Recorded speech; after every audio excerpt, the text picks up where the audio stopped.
સ્પર્ધાત્મક પરીક્ષાઓમાં માટે શું વાંચવું એની આપણે વાત કરીશું.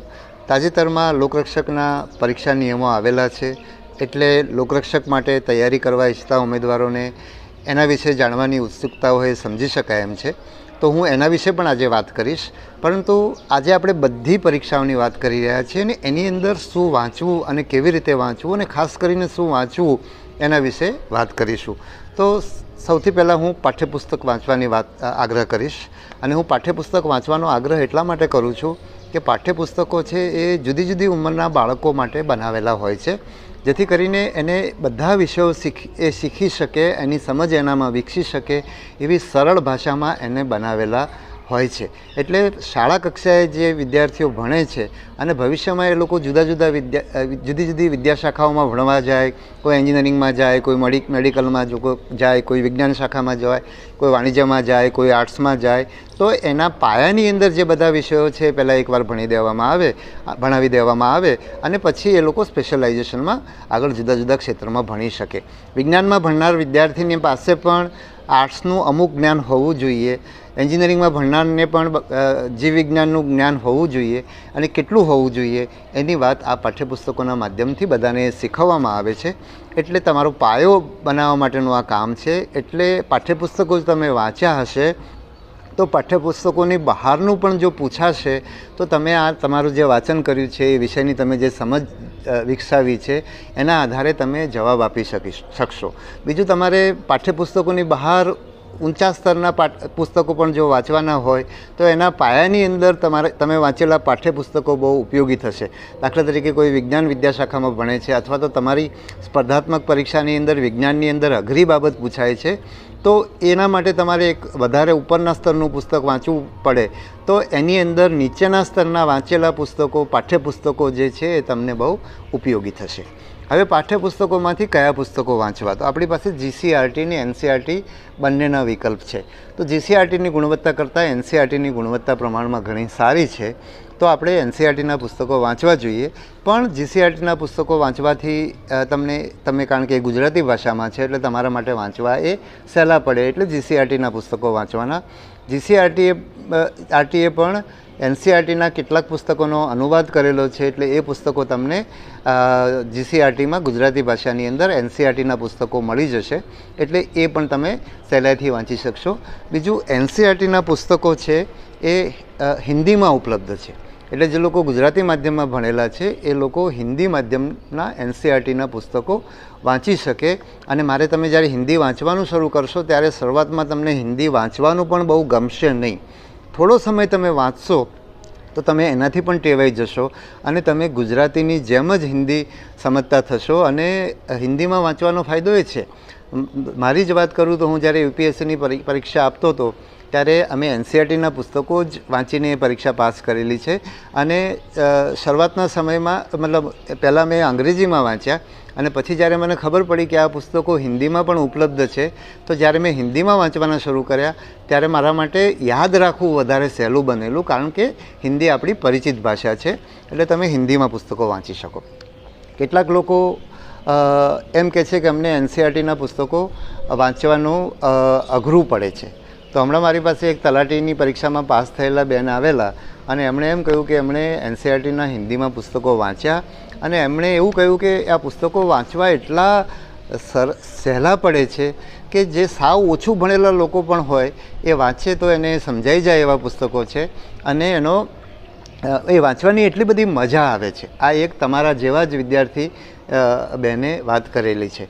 થોડા સમય પહેલાં લગભગ 6-1 મહિના પહેલાં મારી પાસે તલાટીની જુનિયર ક્લાસમાં પાસ થયેલા 2 વિદ્યાર્થીઓ આવેલા અને એમણે પણ મને આ કહ્યું કે અમે અમારા મિત્રોને કહીએ છીએ પરંતુ એ અમારું સાંભળતા નથી, અમે લોકો આ ટેક્સ્ટ બુક ભણીને જ પાસ થયા છીએ.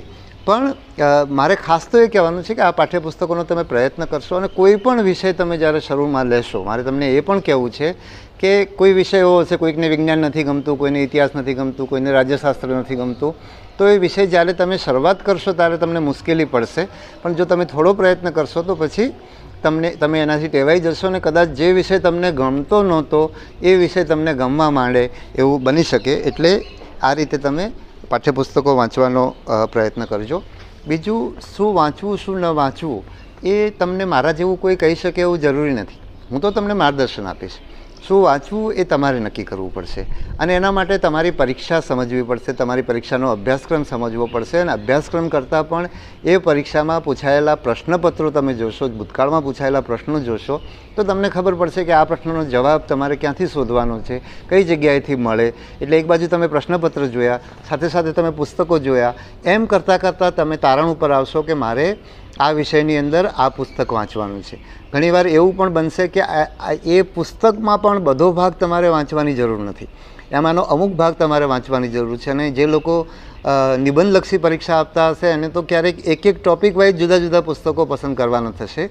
એટલે એ પ્રક્રિયા તમે જાતે જ કરતા રહેવી પડશે અને જેમ જેમ તમે કરતા જશો એમ એમ તમારી આવડત વધતી જશે કે તમારે કઈ જગ્યાએ કયો વિષય વાંચવાનો, કયું પુસ્તક વાંચવાનું છે, કેટલો ભાગ એમાંથી વાંચવાનો છે, એની આવડત તમારામાં વિકસતી જશે. એના માટે તમારે શરૂઆતમાં સમય આપીને એના માટેનો પ્રયત્ન કરવો પડશે. તમારા જે મિત્રો પરીક્ષા આપી રહ્યા છે એની મદદ લેવી પડશે. ભૂતકાળમાં જે લોકો પરીક્ષા પાસ કરી ગયા છે એની મદદ લેવી પડશે. બીજું, તમને તમારામાંથી ઘણા એ પ્રશ્ન પણ ઉઠાવી શકે કે પ્રશ્નપત્રોમાં સાતત્ય નથી હોતું. એ તમારી વાત સાચી છે કે જુદા જુદા બોર્ડના પ્રશ્નપત્રો જુદા જુદા હોય. ઇવન એક જ પરીક્ષા, લોકરક્ષકની પરીક્ષા તમે 2010થી અત્યાર સુધી જુઓ તો એમાં પણ શૈલી બદલાતી હોય, કારણ કે એના જે હોદ્દેદારો છે એ બદલાયેલા હોય, એટલે તમને એ મુશ્કેલી પડે. પણ પ્રશ્નપત્રો જુદા જુદા તમે વાંચશો ને, આગળ જતાં હું વાત કરીશ કે વાંચવાથી તમને કેવી રીતે ફાયદો થાય, પણ જુદા જુદા પ્રશ્નપત્રો વાંચીને તમારે એ નક્કી કરવાનું થશે. ને ખાસ કરીને જે નજીકના પ્રશ્નપત્રો છે, ઇવન યુપીએસસીની વાત કરીએ તો છેલ્લા 10 વર્ષમાં 2-3 વખત એની પદ્ધતિ બદલાઈ છે. અને એ પદ્ધતિ, પરીક્ષા પદ્ધતિ એટલા માટે પણ બદલતા હોય છે કારણ કે કેટલાક કોચિંગ ક્લાસ કે કેટલાક પદ્ધતિથી, કારણ કે અલ્ટિમેટલી ગોખીને વિદ્યાર્થી પાસ થાય એવું કોઈ બોર્ડ ઈચ્છતું નથી. એની ઈચ્છા તો એવી હોય છે કે માણસ વિચારશીલ હોય, સમજીને જવાબ આપે. કોઈ એક જગ્યાએ મતલબ એક કોચિંગમાં કે કશાકમાં તૈયારી કરીને એ જ કોચિંગ મુજબ બધા પાસ થઈ જાય, તો જે લોકો કોચિંગમાં ના જઈ શકે એને અગવડ ના થાય. એટલે કોઈ પણ બોર્ડ છે એ પ્રયત્ન એ કરતું હોય કે એનું પ્રશ્નપત્ર એકદમ સરપ્રાઇઝવાળું આવે અને ખરેખર જે વ્યક્તિ વિષયનો જાણકાર છે, જેણે સારી તૈયારી કરી છે, બચપણથી જે સારું ભણ્યા છે, જેનું મગજ સારું છે, જેનું વિચારવાનું થિંકિંગ સારું છે, જેનું તર્ક સારો છે, આ બધી વસ્તુઓ સામેલ થાય એ પ્રકારે પરીક્ષા જુદા જુદા લોકો લેતા હોય છે. પણ છતાંય તમે જેમ જેમ પ્રશ્નપત્ર જોતા જશો એમ એમ તમારી એ વિશેની આવડત વિકસતી જશે અને એમાં હજુ આગળ જેમ જેમ હું વાત કરીશ એમ તમને સમજાશે. તો એમાં જ દાખલા તરીકે વાત કરું કે તમે અને હા, હવે એની સાથે સાથે હું તમને એ કહીશ કે ઘણું બધું સાહિત્ય ઇલેક્ટ્રોનિક્સ મીડિયા ઉપર અવેલેબલ છે, યુટ્યુબ પર અવેલેબલ છે, ગૂગલ પર ઉપલબ્ધ છે. એ બધા સાહિત્યનો પણ તમે સારો એવો ઉપયોગ તમારે કરવો જોઈએ. એટલે ધારો કે પ્રશ્નપત્રની વાત કરીએ તો તમે પ્રશ્નપત્ર લઈને બેસો અને એ પ્રશ્નપત્રને તમે, એ જે પ્રશ્ન છે એને તમે ગૂગલ ઉપર સર્ચ કરશો તો તમને એમનો જવાબ મળી જશે. ગૂગલ અત્યારે હિન્દીમાં પણ આવે છે. ઇવન હવે તો એવું પણ જોવા મળે છે કે હિન્દી અનુવાદ કરવાની પણ એમાં વ્યવસ્થા છે. એટલે તમે એનો હિન્દી અનુવાદ કરીને ગૂગલમાંથી પણ તમને ઘણું બધું સાહિત્ય મળશે. એટલે પહેલું સોર્સ આપણે પાઠ્યપુસ્તકોની વાત કરી, બીજું સોર્સ આપણે તમારી પોતાની બનાવેલી નોટ, તમારા મિત્રોએ બનાવેલી નોટ, જૂના વિદ્યાર્થીઓએ બનાવેલી નોટ, એની વાત કરી, ત્રીજી આપણે ગૂગલની વાત કરી. હવે તમે જે પ્રશ્નનો ગૂગલમાં જવાબ મળશે તો એની સાથે સાથે તમારું ઘણું બધું આગળનું વિકસશે. એણે જે જવાબ આપ્યો છે, સાચો જવાબ છે, એની સાથે સાથે જે ખોટા જવાબો છે એનું પણ તમે એનાલિસિસ કરશો, એને પણ તમે ગૂગલમાં સર્ચ કરશો તો તમે એમાંથી તમને ઘણી બધી માહિતી મળશે. અને એ જ રીતે યુટ્યુબની વાત કરું એની સાથે સાથે હું એ કહું કે નોટ્સ બનાવતા રહેવાની. એટલે તમે ગૂગલમાં કંઈ વાંચો છો તો એની તમારી રીતે નોટ્સ બનાવતા જવાની, જેથી કરીને તમારી પાસે એ તૈયાર થઈ જાય, કારણ કે એક વખતમાં તમને યાદ નહીં રહી શકે. પછીની વાત છે યુટ્યુબ ઉપર. તો યુટ્યુબ ઉપર ઘણું બધું સાહિત્ય ઉપલબ્ધ છે. કોચિંગ સેન્ટરોના જુદા જુદા વિષયના લેક્ચર છે, ઇતિહાસ છે, ભૂગોળ છે, એના બધાના લેક્ચરો પણ ઉપલબ્ધ છે. ઘણા લેક્ચરો તમારા લગભગ 50 કલાક, 60 કલાક, 70 કલાકની અંદર આખો એક વિષય પૂરો થઈ જતો હોય છે. પણ એની સાથે સાથે તમારે નોટ બનાવતા રહેવાનું, કારણ કે તમે ફરીને એ યુટ્યુબ ઉપર જઈને ફરી લેક્ચર એટલો લાંબો સમય સાંભળી શકશો નહીં. એટલે તમારે નોટ બનાવવાનો. દાખલા તરીકે વાત કરું, અને યુટ્યુબ પર તમે જ્યારે મટિરિયલ પસંદ કરો ત્યારે તમારે જોવાનું કે તમારા જે સામે વક્તા છે એ બહુ અસરકારક બોલનારા હોવા જોઈએ. બિનજરૂરી લાંબી એક પોઈન્ટની વાત કરવામાં 10 મિનિટ બગાડતા હોય તો એવું લેક્ચર સાંભળવાનો તમારી પાસે સમય નથી. તમારે ઓછામાં ઓછા સમયની અંદર વધુમાં વધુ માહિતી મળે, વધુમાં વધુ સમજ વિકસે એ પ્રકારના લેક્ચર. એટલે તમે થોડું સર્ચ કરશો, અડધો કલાક, 15 મિનિટ, 20 મિનિટ સાંભળશો, જુદા જુદા ભાગમાં સાંભળશો તો તમને ખબર પડી જશે કે આ વક્તા છે કેટલા અસરકારક છે. બીજું, જૂના મિત્રોને પણ પૂછશો તો તમને ખબર પડી જશે. એટલે યુટ્યુબ ઉપર ઘણું બધું સાહિત્ય ઉપલબ્ધ છે, એનો તમારે ઉપયોગ કરવાનો. ઘણીવાર નાના નાના વિડીયો છે. દાખલા તરીકે યુટ્યુબ પર તમે જોશો તો 10 મિનિટના વિડીયોમાં ભારતની નદીઓ વિશે આપેલું હોય છે. બીજું, યુટ્યુબની અંદર ઘણીવાર એ આખું નદીઓ છે તો એક એક નદી અંદર બતાવેલી હોય, એટલે તમને જોવાથી યાદ પણ સારી રીતે રહી જશે. એટલે યુટ્યુબના સાહિત્યનો પણ તમે સારી રીતે ઉપયોગ કરી શકો. એટલે એની તમારે નોટ બનાવતા જવાની. પછી હું વિનંતી પાસ થયેલા વિદ્યાર્થીઓને કરીશ કે એમણે જે નોટ્સ બનાવી છે એને સ્કેન કરીને આ બધા મીડિયમમાં મૂકે, જેથી કરીને તમારા જે મિત્રો છે, તમે જે સંઘર્ષમાંથી પસાર થયા છો એ સંઘર્ષમાંથી પસાર થઈ રહેલા તમારા મિત્રોને મદદરૂપ થાય. ખાસ કરીને એવા ગરીબ વિદ્યાર્થીઓ છે, દૂર દૂરના વિસ્તારમાં રહેનારા એવા વિદ્યાર્થીઓ છે કે જે પોતે અત્યારે ખેતીમાં કામ કરતા હોય કે બીજી મજૂરી કરતા હોય, એ લોકો તૈયારી કરવા માગતા હોય તો એમને આ બધું સાહિત્ય ઉપલબ્ધ થાય. એ રીતે જીપીએસસી કે યુપીએસસીના જૂના પ્રશ્નપત્રો ને બધું ઉપલબ્ધ હોય જ છે. એ જ રીતે આપણી ગુજરાતની સ્પર્ધાત્મક પરીક્ષાઓના બીજી ક્લાર્કની સ્પર્ધાત્મક પરીક્ષા કે બીજી તમામ પરીક્ષાઓના આવું જે સાહિત્ય છે એ આપણે ઉપલબ્ધ કરાવવું એવું હું તમને વિનંતી કરું છું. બીજું, તમે જે નોટ્સ બનાવો છો એને તમારા મિત્રોને શેર કરવાની. મને આ 2-3 વિદ્યાર્થીઓ મળવા આવ્યા હતા, એમને મેં આ રીતે કહ્યું તો એમણે કીધું કે ના, કોઈ વાત કરવા તૈયાર નથી, કોઈ પોતાનું સાહિત્ય આપવા તૈયાર નથી. તો મારે તમને એ કહેવાનું કે તમારી સ્પર્ધા છે એ તમારા મિત્રો સાથે નથી, તમારી સ્પર્ધા 10 લાખ વિદ્યાર્થીઓ સાથે છે. એટલે બલકે તમે મિત્રો સાથે મળીને તૈયારી કરશો તો વધારે સારી તૈયારી કરી શકશો. તમે ધારો કે જુદા જુદા વિષયો પકડી લો. એક વિદ્યાર્થી છે ઇતિહાસ નો વિષયની તૈયારી કરે, ઇતિહાસની ચોપડી વાંચે, યુટ્યુબ પરથી ઇતિહાસનું મટીરિયલ લે, કોઈના યુટ્યુબના આખા લેક્ચર સાંભળવા હોય તો એ સાંભળી લે, અને બીજો સાથી મિત્ર છે એ ભૂગોળનો વિષય લઈ લે. બંને જણ નોટ્સ બનાવે, બંને જણ એકબીજા સાથે નોટ્સ શેર કરે તો તમારી તૈયારી વધારે સહેલી બનશે. અને નોટ શેર કરવાની સાથે સાથે હું એમ પણ કહીશ કે નોટ ઇવન તમે સાથે વાંચી શકો, કારણ કે ઘણી બધી વસ્તુઓ તમારે યાદ રાખવાની છે. એટલે તમે બોલતા હો, સામેનો વ્યક્તિ સાંભળે તો એક વાંચનની અંદર 2 જણનો સમાવેશ થઈ ગયો અને સાંભળવાથી યાદ રહેશે. એ વખતે નાનું ડિસ્કશન થાય તો એનાથી પણ તમને યાદ રહેવાનું સરળ બનશે. તમે સાથે રહીને કંઈ યાદ રાખવાની ટેકનિક પણ બનાવી દેશો તો એ પણ તમને ઉપયોગી થશે. તો આ રીતે સાથે તમે એકબીજાને, તમારા મિત્રને તમારો સ્પર્ધક ગણવાની જગ્યાએ તમારી તૈયારીનો જોડીદાર બનાવશો તો તમારા માટે તૈયાર કરવાનું સહેલું પડશે. બીજી વાત કે કોચિંગ, તો દરેક જણને કોચિંગ પરવડે નહીં. અને હું કોચિંગનો વિરોધી છું કે ફેવરમાં છું એવું નહીં કહું, પણ પરીક્ષા લેનારા એજન્સી તરીકે અમે પ્રયત્ન એ કરીએ કે માત્ર કોચિંગમાંથી તૈયારી કરનારા લોકો પાસ થાય એવું ના થાય. એટલા માટે અમે દરેકને સરખી તક મળે એ માટેનો અમે કોઈપણ પરીક્ષા એજન્સી છે, યુપીએસસી હોય, જીપીએસસી હોય કે કોઈપણ ભરતી બોર્ડ હોય તો એ પ્રયત્ન કરતું હોય એમ અમે પણ એ પ્રયત્ન કરીએ છીએ. કોચિંગમાં જવું કે ના જવું, ક્યાં જવું એ પણ તમારો વિષય છે. પણ અમારો ભરતી બોર્ડ તરીકેનો પ્રયત્ન એ હોય કે જે કોચિંગમાં ના જઈ શકે એને પણ પૂરેપૂરી તક મળે. બીજી વાત હું એમ કહીશ કે કોચિંગમાં તમે કોચિંગના ભરોસે પાસ થવાના હોય એવું તમને લાગતું હોય તો મને એમ લાગે છે કે તમારું આ પરીક્ષાની અંદર તમારી પસંદગી થવાનો સ્કોપ બહુ ઓછો છે. કારણ કે તમારે જાત મહેનત કરવી પડશે, વિષયો સમજવા પડશે. કોચિંગ કદાચ તમે કોઈક એવા તમારી સામે દાખલાઓ હોઈ શકે જે કોચિંગના આધારે પાસ થયા હોય, પણ એ લોકો કાં તો જાત મહેનત જલ્દી સફળ થયા હોય તો એનું કારણ એ છે કે એ લોકોએ સાથે સાથે જાત મહેનત કરી હોય.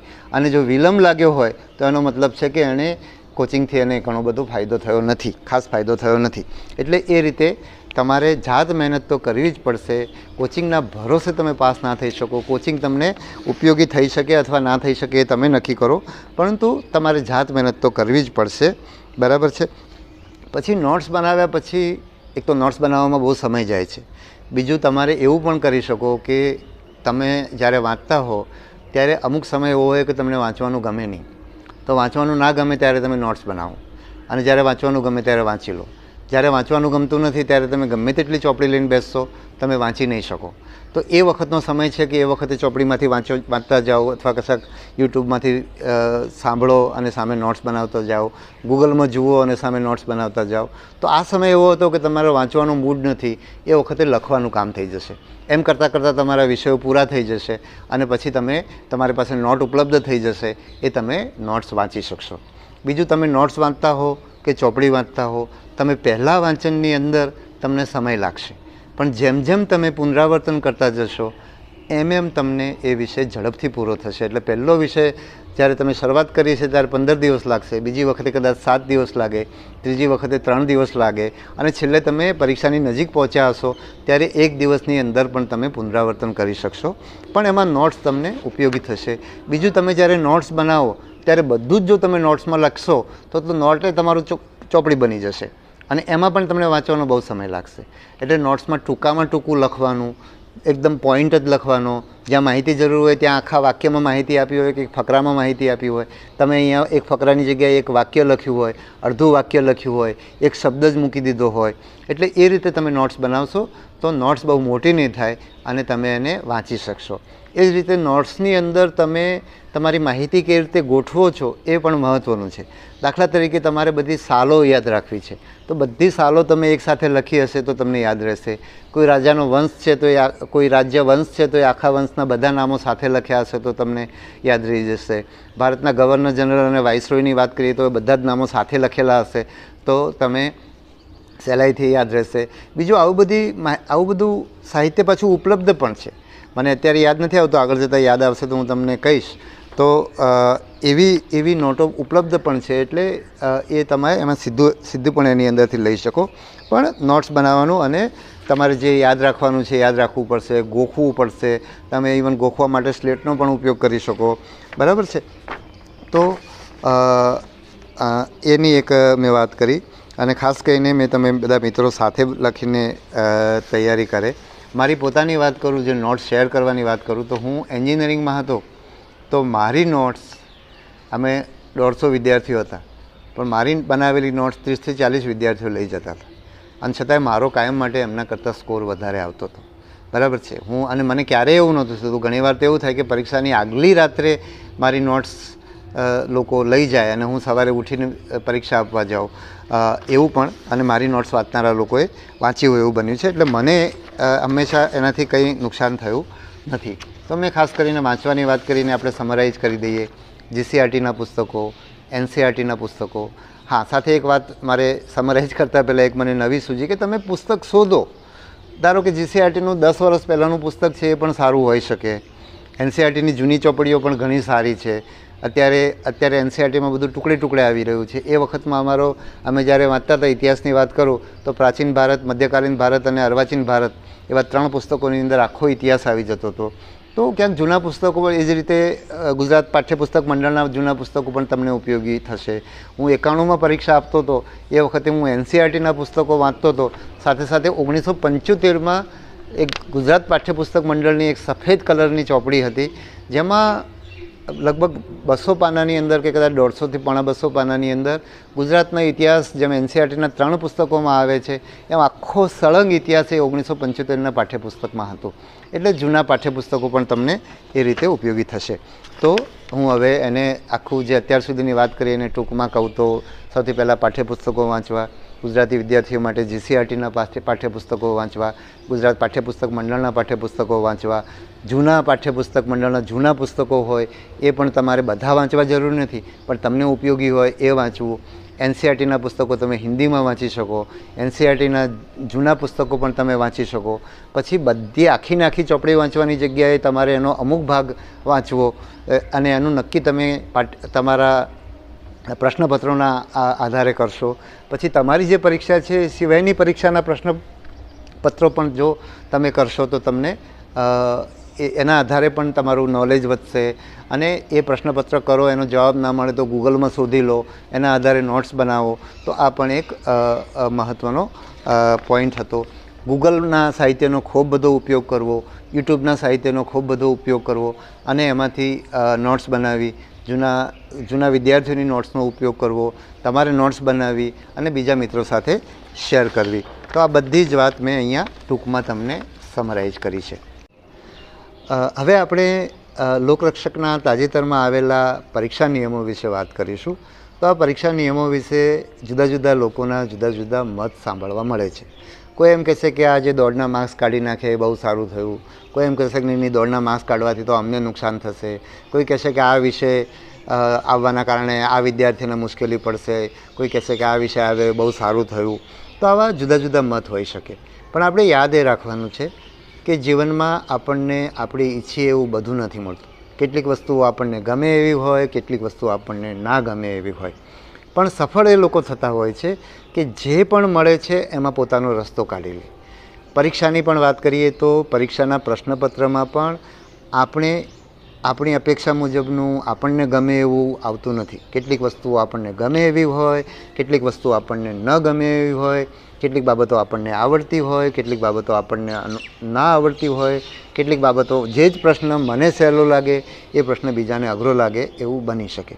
પણ જીવનમાં આપણી અપેક્ષા મુજબ ના આવે અને પણ આપણે એમાંથી રસ્તો કાઢી લઈએ તો પરીક્ષાની અંદર પણ અને જીવનમાં પણ આપણે સફળ થઈએ. જો આપણે ફરિયાદ કરવામાં સમય બગાડીએ તો આપણું ધ્યાન એની અંદર લાગે અને આપણે તૈયારીની અંદર સમય ના આપી શકીએ. આપણું મન ફરિયાદ કરતું રહે તો આપણે ગમે તેટલો પ્રયત્ન કરશું તો આપણે આપણું પૂરેપૂરું 100% આપણી ઉર્જા, આપણી આવડત એમાં આપશું નહીં. એટલે શ્રેષ્ઠ રસ્તો એ છે કે હવે જે છે એ આ છે અને એમાંથી હું શું કરી શકું, એનો અને મારો શ્રેષ્ઠ પ્રયત્ન શું હોઈ શકે એ જો તમે કરશો તો તમે સફળ થશો. તમારે અભ્યાસક્રમ તમારી સામે આવ્યો છે તો તમે આ વિષયો હું ગૂગલમાંથી કઈ રીતે એમાંથી લાભ લઈશ, યુટ્યુબનો કેવી રીતે લાભ લઈશ, કયું પાઠ્યપુસ્તક વાંચીશ, કયા મિત્રની મદદ લઈશ, કયા જૂના વિદ્યાર્થીની મદદ લઈશ.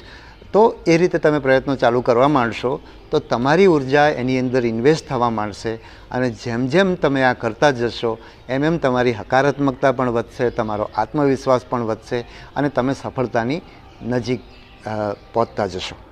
બીજું, જે આ પરીક્ષાના નિયમો બનાવવું એ સરકારનું કાર્યક્ષેત્ર છે, ભરતી બોર્ડનું કાર્યક્ષેત્ર નથી. અને સરકારમાં પણ નિર્ણય કોઈ એક વ્યક્તિ કરતી હોતી નથી. જુદા જુદા લોકો બહુ બેસીને ચર્ચા વિચારણા કરીને નિર્ણય કરતા હોય છે.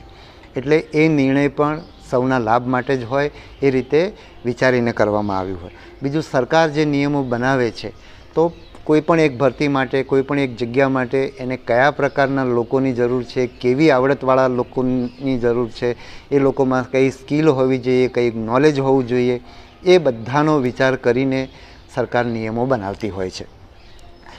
એકવાર સરકાર નિયમો બનાવે ત્યારે ભરતી બોર્ડનું કાર્યક્ષેત્ર શરૂ થાય છે. અને એમાં મારી દૃષ્ટિએ બે મુખ્ય બાબતો છે. એક, સરકારે જે હેતુથી નિયમ બનાવ્યા, મેં જેમ આગળ કીધું એમ કયા પ્રકારના, કઈ આવડતવાળા, કયા જ્ઞાનવાળા લોકોની જરૂર છે એ પ્રકારના લોકોની પસંદગી થાય એ પ્રકારે ભરતી પ્રક્રિયા કરવી એ ભરતી બોર્ડનું એક મહત્ત્વનું કામ છે. અને બીજું કામ એ છે કે તમામ લોકોને સરખી તક મળે. એટલે અમે જે અત્યાર સુધીની 3 પરીક્ષાઓ લીધી એ તમે જોઈ લીધી, યુપીએસસીની પરીક્ષા તમે જોઈ લીધી, એના પ્રશ્નપત્ર જોશો તો તમને ખ્યાલ આવશે. એટલે એ તમામ ભરતી બોર્ડનો પ્રયત્ન એ હોય કે કોઈ એક વર્ગના લોકોને લાભ ન થાય, કોઈ એક વિષયના જાણકાર લોકોને લાભ ના થાય, કોઈ એક પુસ્તક વાંચનારા લોકોને લાભ ના થાય. એટલે એમ ના થાય કે કંઈક આ કે એક પુસ્તક કે 2 પુસ્તક કે 3 પુસ્તક વાંચનારા લોકો છે એ લોકો બહુ સહેલાઈથી સફળ થાય, આ કે તે કોચિંગના આધારે તૈયારી કરનારા લોકોને લાભ ના થાય. બધા લોકોને સરખી તક મળે. જુદા જુદા આર્થિક સામાજિક બેકગ્રાઉન્ડવાળા, જુદા જુદા વિસ્તારમાં રહેનારા, જુદા જુદા વિષયો ભણનારા, આ લોકોને બધાને સરખી તક મળે એ પ્રકારે પરીક્ષા લેવાનો ભરતી બોર્ડ પ્રયત્ન કરે. બધા જ ભરતી બોર્ડ પ્રયત્ન કરતા હોય છે અને અમારી પણ એ જ ફરજ છે. એટલે એવો પ્રયત્ન કરશું. અને આ વખતે મેં એવો પણ વિચાર કર્યો છે કે જુદા જુદા બેકગ્રાઉન્ડના ઉમેદવારોને મારે મળવું છે અને એમની વાત સાંભળીને ભરતી પ્રક્રિયાને એ રીતે આગળ વધારવી છે. અને ગઈ વખતે પણ તમે જોયું હશે કે વિદ્યાર્થીઓના જે કંઈ મત આવતા હતા એના અનુસંધાને અમારે જે કંઈ પગલાં લેવાની જરૂર હતી એ પ્રમાણે અમે પગલાં લીધા છે. તમને માહિતી પૂરી પાડી છે, વેબસાઇટના માધ્યમથી પાડી છે, સોશિયલ મીડિયાના માધ્યમથી પાડી છે. તો આ વખતે પણ અમે એવો પ્રયત્ન કરશું કે તમને ઓછામાં ઓછી મુશ્કેલી પડે, તમને વધુમાં વધુ માહિતી મળે, જેથી તમે સમજી વિચારીને તમારી તૈયારી કરી શકો. જ્યારે હું આવી વાત કરું ત્યારે તમને સોશિયલ મીડિયામાં કોમેન્ટ મળશે કે સાહેબે તો ગઈ વખતે પણ પાઠ્યપુસ્તકની વાત કરી હતી, પરંતુ પછી પાઠ્યપુસ્તકમાં તો કંઈ આવ્યું નહોતું અને પાઠ્યપુસ્તકોને પણ એમણે ખોટા પાડ્યા.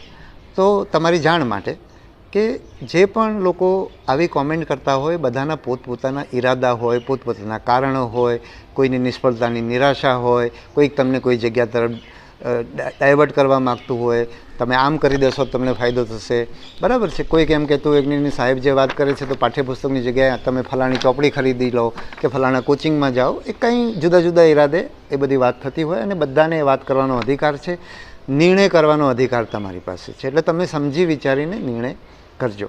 પાઠ્યપુસ્તકોમાંથી નથી આવી એવી વાત કરતા હોય તો આપણે ખાલી તમારું ધ્યાન દોરું કે ગયા વખતે જે લોકરક્ષકની ભરતી પરીક્ષાની અંદર જે આન્સર કી ચેલેન્જ થઈ હતી, એ આન્સર કીના સામે અમે જે હાઈકોર્ટમાં એફિડેવિટ કર્યું હતું, એમાં મોટા ભાગના આધાર અમે પાઠ્યપુસ્તકોના ટાંક્યા હતા. પણ છતાંય હું એ પરીક્ષામાં પણ એવો દાવો નથી કરતો કે બધી જ વસ્તુ પાઠ્યપુસ્તકમાં હતી અને ભવિષ્યની અંદર પણ પાઠ્યપુસ્તકમાં હશે એવો હું દાવો નથી કરતો. પાઠ્યપુસ્તકો શું કામ વાંચવા જોઈએ એ આ વિડીયોમાં જ આપણે આગળથી વાત કરી છે. પણ મારે તમને એ કહેવાનું કે નિર્ણય તમારે કરવાનો. બીજું હું કે કોઈ પણ ભરતી બોર્ડ તમને પાસ થવાની ગેરંટી ના આપી શકે. આટલા બધા 10 લાખ લોકોમાંથી 10,000 લોકો લેવાના હોય તો તમે બધા પાસ નથી થવાના. પણ તમે પાસ નથી થયા એમાં તમારી જવાબદારી રાખશો, તમે એના માટે જવાબદાર બનશો તો એના પછીની પરીક્ષામાં તમે પાસ થવાની શક્યતા તમારી વધશે. તમે ફરિયાદ કરતા રહેશો તો તમે ભવિષ્યમાં પણ તમારી સફળ થવાની શક્યતા ઓછી થશે. અને બની શકે કે ભરતી બોર્ડ પણ જે પ્રમાણે થવું જોઈએ એવું ના થયું હોય, અમારી પરીક્ષાની અંદર કે બીજી કોઈ પણ પરીક્ષાની અંદર એવું બની શકે, બરાબર છે.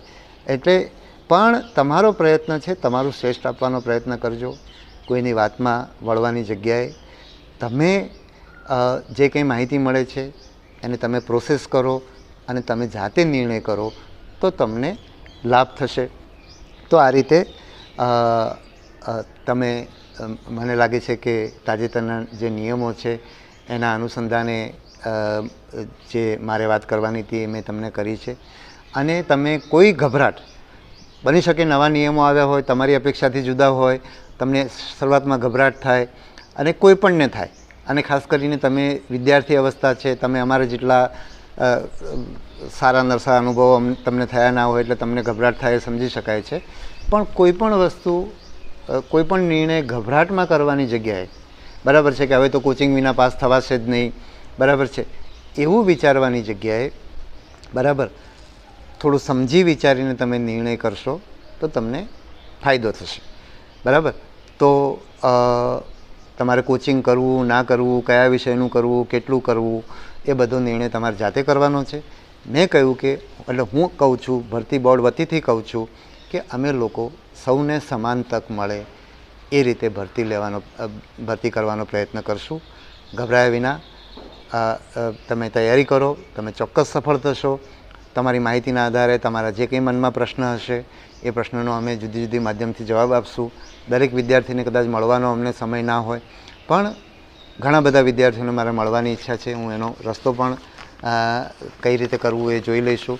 અને સરસ રીતે તમે લોકો પરીક્ષામાં સફળ થશો. તમારો શ્રેષ્ઠ પ્રયત્ન કરો, અમે અમારો શ્રેષ્ઠ આપવાનો પ્રયત્ન કરશું અને પછી પરિણામ છે આપણે કુદરત ઉપર છોડી દઈશું. અને મને પૂરેપૂરી શ્રદ્ધા છે કે આ ભરતી હોય કે બીજી કોઈ પણ ભરતી હોય, આજે આપણે જે વાત કરી છે એ મુજબ તમે પ્રયત્ન કરશો તો ભરતીમાં સફળ થશો, જીવનમાં સફળ થશો, બરાબર. ભરતીમાં સફળ ના થાવ તો પણ જીવનમાં સફળ થશો, એમાં મને કોઈ શંકાને સ્થાન નથી. તમે સૌ યુવાન છો અને મારે ખાસ એવું કહેવું છે, ઘણા બધા લોકો એવું કહેતા હોય છે કે આજકાલ તો યુવાન બગડી ગયા છે, એનામાં આમ છે, મોબાઈલ મંત્ર્યા કરે છે, આમ કરે છે, તેમ કરે છે. હું તો દરેક સમયે યુવાન પેઢીને જોઈને બહુ રાજી થાઉં છું. મારા સમયમાં પણ, એના પછી પણ, જેમ જેમ હું મોટો થતો જાઉં છું એમ જે યુવાનો મારી સામે આવતા જાય છે એ બધાની એનર્જી, એમની સમજ, એમના પ્રયત્નો, એમના સંઘર્ષો મને હંમેશા ખુશી આપે છે. એટલે મારી તમારી સામે કોઈ ફરિયાદ નથી, બલ્કિ તમને જોઈને મને પ્રેરણા થાય છે કે આ જેમ જેમ સમય બદલાય છે એમ યુવાન ઉપર ને ઉપર વધતો જ જાય છે, એનું તેજ વધતું જ જાય છે. એટલે આ આખી પ્રક્રિયામાં તમે બહુ જ આગળ વધશો જીવનમાં એવી મને પૂરેપૂરી શ્રદ્ધા છે અને મારી શુભેચ્છાઓ તમારી સાથે છે. સૌને ખૂબ ખૂબ શુભેચ્છાઓ. ધન્યવાદ.